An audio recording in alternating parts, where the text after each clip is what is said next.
একটা বিশেষ সতর্কবার্তা নিয়ে আসলাম। এসআইআর এই সময়কালে স্পেশাল ইন্টেন্সিভ রিভিশন, যাকে আমরা এসআইআর বলছি সংক্ষিপ্ত আকারে, যে গণনা ফর্ম আছে, গণনা ফর্মে আমরা প্রত্যেককে ফোন নাম্বার দিতে হচ্ছে, কন্ট্যাক্ট নাম্বার দিতে হচ্ছে।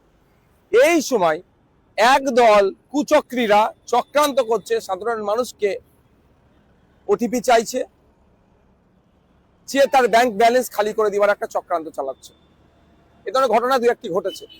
আমি অনুরোধ করব সকলের কাছে, কি যে কেউ, দেশের যে কেউ যদি সে বিএলও অফিসার পরিচয় দিয়ে, বিডিও দিয়ে, ইআরও দিয়ে, নির্বাচন কমিশনের পরিচয় দিয়ে, যে কেউ যা কারো পরিচয় দিয়ে যদি ওটিপি চায়, আপনারা কেউ ওটিপি দেবেন না।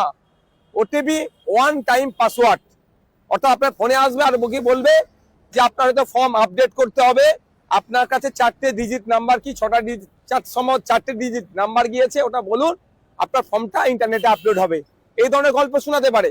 আবার বলতে পারে আপনার নামের বানান ভুল আছে, এগুলো ঠিক করার জন্য ওই 4টি নাম্বার আপনার ফোনে মেসেজ যাচ্ছে, এসএমএস আসছে, শর্ট মেসেজ সার্ভিস যাকে আমরা বলি, এসএমএস গিয়েছে, ওই 4টি নাম্বার বলুন। চাইলে কেউ ভুলেও দেবেন না। এটা সম্পূর্ণভাবে চিটিংবাজি, ফ্রড। কেউ এই ধরনের কারো অধিকার নাই আপনার এগুলো চাওয়ার।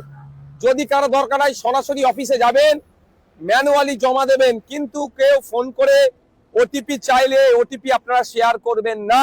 আপনার ব্যাংকের অ্যাকাউন্ট খালি হয়ে যেতে পারে, বা ওই লিঙ্ক দিয়ে যা যা করা আছে, ওই নাম্বার দিয়ে যার সাথে লিঙ্ক করা আছে, সেগুলো ক্ষতি হতে পারে। তাই সাধারণ মানুষের উদ্দেশ্যে আমার এই বার্তা, এসআইআর নিয়ে আতঙ্কিত হবেন না, সাবধানতা অবলম্বন করে ফর্ম ফিল আপ করুন, ক্রাইটেরিয়া মেনটেন করে ফর্ম ফিল আপ করুন।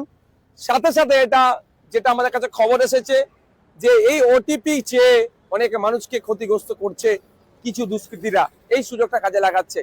তাই আবার অনুরোধ করছি, কেউ ওটিপি চাইলে, যে আপনার ফোনে 4টে ডিজিটের ওটিপি গিয়েছে, সংখ্যা গিয়েছে, ওটা দিন, আপনার এই সমস্যার সমাধান করে দেবো, ভুলেও আপনারা দেবেন না।